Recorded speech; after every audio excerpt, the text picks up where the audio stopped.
But a disabled people's movement emerged, which said, yes, we have our physical or our mental impairments and all the limitations that go along with that. There's an extra layer on top of that. There is a society that is disabling us by not being set up to include everyone.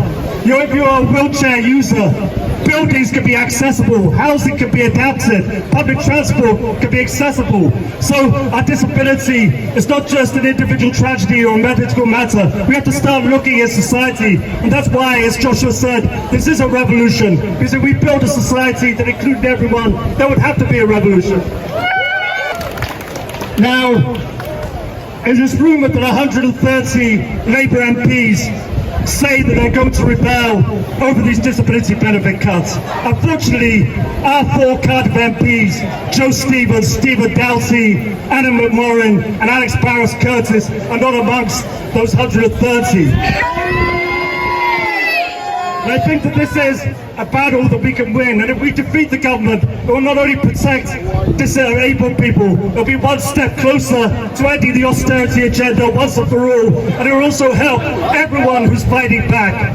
We have people on the two-child benefit cap, where families are pushed into poverty. They'll be emboldened to fight this government. We have people trying to stop the genocide in Gaza. They'll be emboldened if we can defeat the government. And so that's why we have to push as hard as we can. And I mentioned the social model of disability just now. This idea was developed by disabled socialists, intellectuals who were incarcerated in Leonard Cheshire Home. Those ideas didn't just come out of their own oppression. They came from looking around the world at struggles going all over the world.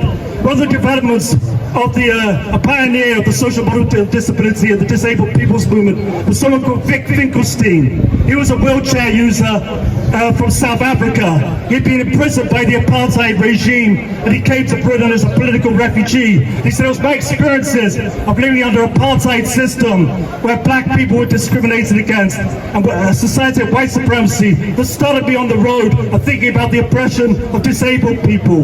One of his colleagues, someone called Paul Hunt, said that at the time in the 1960s, no one was talking about the oppression of disabled people as an oppressed group in the necessary theoretical and intellectual way to explain it to people. He said, in order to find this language to understand my own oppression, I started looking at other oppressed groups and their struggles. So he said, I was reading the writings of James Baldwin, the great black American writer, and looking to the civil rights movement and to other struggles. And that's why all our struggles are interconnected. So I'd like to thank everyone for coming here today. And